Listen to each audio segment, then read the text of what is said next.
Hi everyone, my name is Alena Sviderskaia and I'm a leadership coach, and my work focuses on helping organizations become better places to work.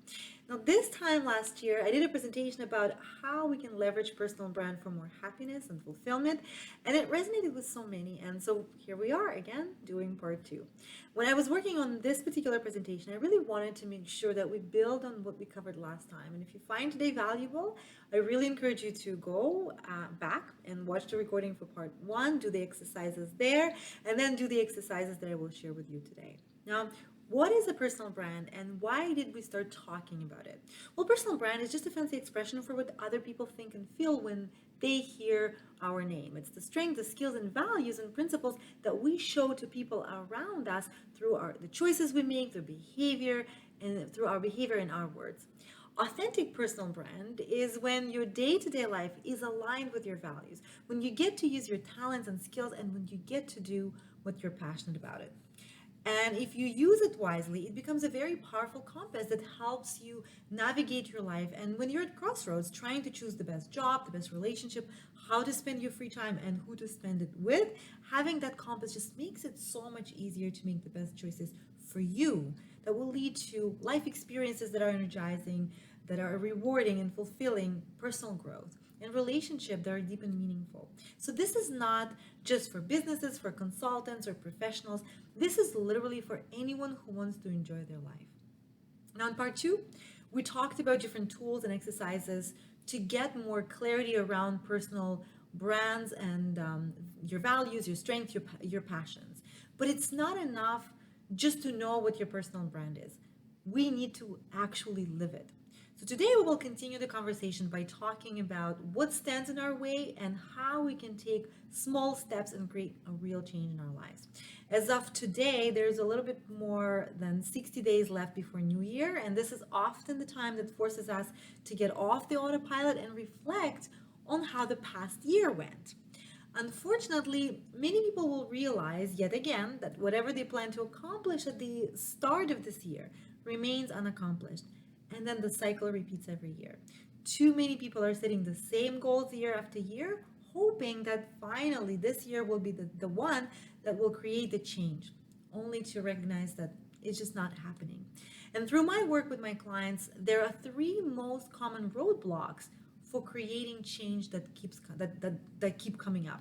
The roadblock number one is lack of clarity. So clarity is key when it comes to creating any type of change in your personal life, in your relationships, career, literally anything. So first is the clarity about who we are.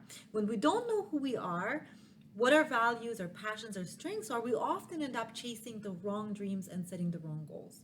The goals that we are supposed to have, not the goals that we want. So we have very little motivation to actually accomplish them. So this is what we covered in session one. So if you're not clear on that, go back and look at that. The second type of clarity is the clarity about where we are right now. And the third type of clarity is clarity about where we want to go. And I think I see that my face is covering some of the slides, but don't worry, we're going to send the slides separately so you'll be able to see them all. Now, and the clarity about where we are right now and clarity about where we want to go are so crucial because it's just like GPS. When you don't know the exact location between the 2 points, it is very hard to find the best route to get there. Now, roadblock number two is trying to change too many things at the same time. And psychologists call this goal competitions. Your dreams and your goals are competing with one another for your time and your attention. Whenever you start chasing something new, you have to pull focus and energy from something else. You can't keep chasing everything at the same time. So typically, when we fail to reach our goals, we think something was wrong with our goal or maybe our approach. We hear all the time from experts, you need to dream bigger. But what we often need is not bigger dreams, but better focus. So that's another roadblock that we're facing. And finally, the third roadblock is lack of consistent action. So what does typical reality look like? We start something new, we get excited, we do it for a little bit, but then life happens and things get in our way. So before we know it, we fall right back into our typical routine where our values are far away from our authentic personal brand. And this is because our lives are ruled by our habits. In fact, over 85% of our behavior is automatic, behavior that we may not even be aware of. So to create a long-lasting change, we need to intentionally build new habits that shift our reality over time and realign it with who we want to become. So how can we create a long-term change and realign our life with our personal brand? So there are 3 steps that we need to do. First, we need to understand where we are right now. What are some of the areas of our lives that just don't feel right? Second step is we need to pick a few areas. I recommend 1 or 2 at most that we want to focus on and decide where we want to go in these areas. And third is we need to create a path. Start shifting our automatic behavior to get to where we want to go in these areas. Now, some of you already know which areas you want to address. That's great. Some of you may have no idea. So if you're in the latter category, here's a simple exercise called the Wheel of Life. And you have instructions for this exercise in your handouts that you can follow along. So all you need to do is you need to draw a circle with 4 lines going through the center and put 8 major areas of your life at the end of each line. You can easily adopt it to what you want to focus on. You can keep it at a general life level, or you can use it to check into specific areas and you go and go deeper. Like, for example, business. Maybe if you want to explore your business, you can replace these categories with things like marketing, sales, building relationships with my client, creating content, doing admin work, and you can use this exercise to explore where you are in those areas when it comes to your business. So your center is a 0, and the outside of the circle is a 10. So you'll need to go through category to category and put a dot from somewhere between 0 and 10, a point where that will measure how satisfied you are in this particular category. 0, not satisfied at all, and 10 is I'm 100% satisfied in this area. Just go with your gut here. Don't overthink it. This is really, really important. And once you're done, you will simply connect the dots. The idea here is that the bigger and the smoother your wheel of life is, the more balanced your life is. And it's also a very quick way to bring your attention to areas that may have gotten neglected without you even realizing it. And as I mentioned, I recommend picking 1 or maximum 2 areas that you want to address at a time to avoid getting overwhelmed and losing momentum. So remember that roadblock number 2 when we feel too overwhelmed. So that's the solution. Now, step number 2 is measuring where you want to be. So again, some of you will know exactly where you want to go. Maybe you were thinking about it for a while. For others, it will be challenging. So there are 3 different exercises that you can do to determine what you want to have or who you want to be in these areas. So first is going back to your personal vision and use it as a guide. So that's something that we created in part 1. So if you are not sure, you can go ahead and, as I said, watch part 1 and do the exercises from there. The second exercise is self-interview. So it's asking yourself these 3 questions. So first, if no one judged me for what I wanted, what would I want? Second is, if anything I wanted would happen, guaranteed, what would I want? And the third one is, if nothing bad would happen to me or others, no matter what I wanted, what would I want? So these questions seem simple, but they're built this way for a reason. They allow you to go past beyond your ideas of what you're capable of. They allow you to go beyond the fears of you not reaching those goals and really digging deep into understanding what is it that you really want.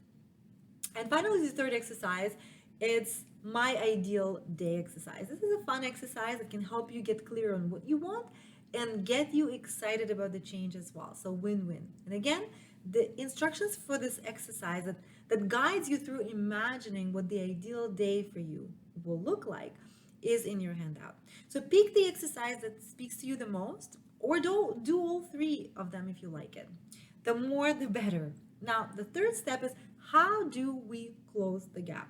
Now, there are many ways to set goals. There's a lot of material on that available, so I'm not going to go spend time on that.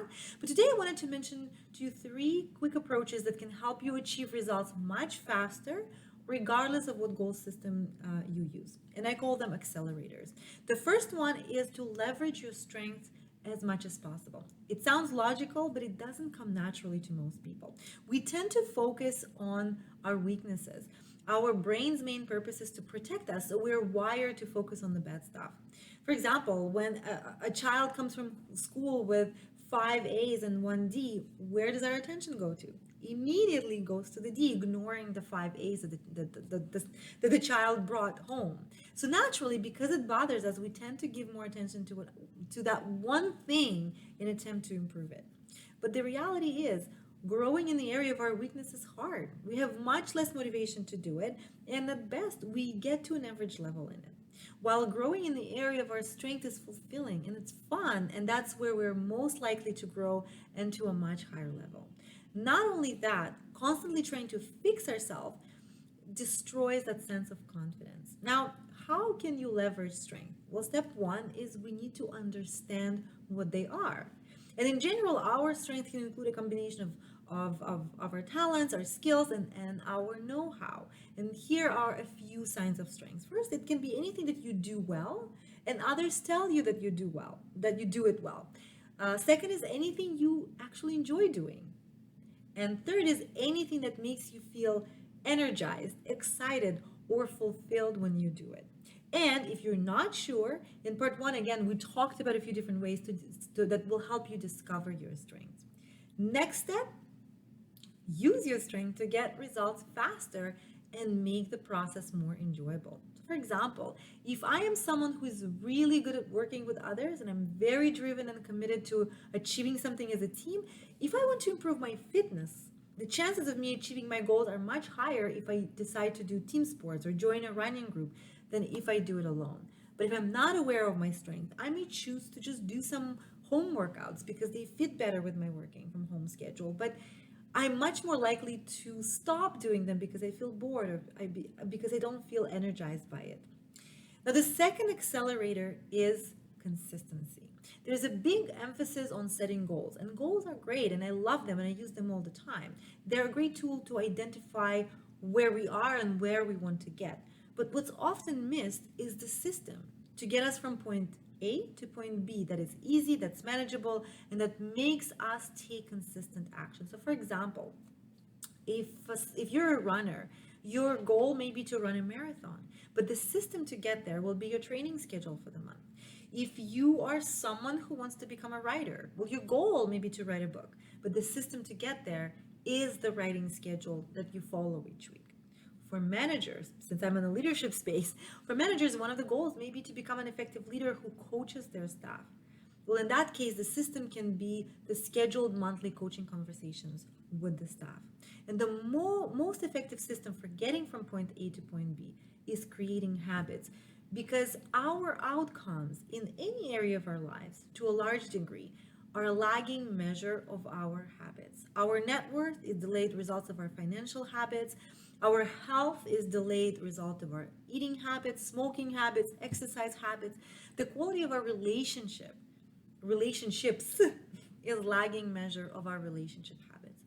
We are what we repeat consistently. And in fact, our identity is created by things we repeatedly do and not the other way around. And this is really profound. When we focus solely on goals, our whole identity may jeopardize the result.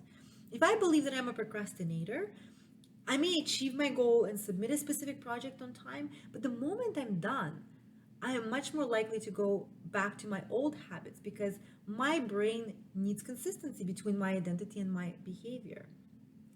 So that means that to get to the personal vision we developed in part one, we need to focus on who do we need to become, our new identity, and then develop habits that will build a new identity over time that fits with that.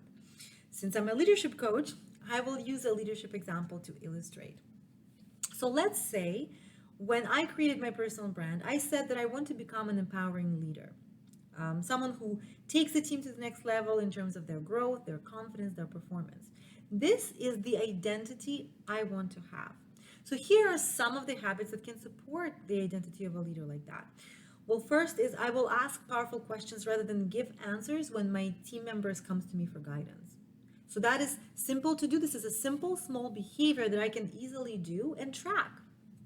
And that will help my team to really feel that I trust them to find their own solutions. Second is I will wait until 3 people on my team have responded before sharing my thoughts during team meeting? Again, creating that space for my team to express their point of view. Simple, measurable. I can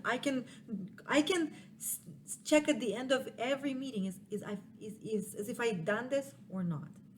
The third habit can be that I will build bi-weekly coaching sessions with each of my team members where I will help them understand their strength, set development goals, and provide ongoing support. So over time, if I continue doing those habits consistently, I will build the new identity of an empowering leader. And the third accelerator is compounding. It's really a powerful, oh, I can do this. Okay, let me just move it this way. The third accelerator is compounding. Small steps taken daily are more effective than big steps taken once in a while. The beauty of this approach is that it's much easier to fit into our hectic, unpredictable schedule, and it works. In the book called Atomic Habits, James Clear states that if you get just 1% better each day, you will be 38 times better after just 1 year. So here's a simple formula. Just do this. Here's a simple formula. I'll move myself here. That you can use to build super effective habits in any area of your life. I will insert behavior at time in location. So for example, I will meditate on my window seat for 5 minutes after my alarm rings in the morning. So I know exactly what to do, when to do it, and for how long to do it. So this habit is easy for me to implement and also easy for me to track. When I see a set of stairs, I will walk up them instead of using the elevator. So that's the second habit. Again, I know exactly what to do and when to do it. And the third one is I will write down my 3 most important work tasks for the day when I sit down at my desk in the morning. Again, very clear. So we need something that we know exactly when to do, how to do it, for how long to do it, and we can easily track it. So after today's session, I will also send you a habit tracker that you can use to add your habits that you want to track and track them over time. So now, if you follow these 3 steps, getting clear on who you are, so creating that your personal brand or your personal vision, getting clear on where you are in the moment, and creating a path to close the gap using the 3 accelerators that we talked about, it can help you realign your life with your personal brand over time to create life experiences that are energizing, rewarding, fulfilling.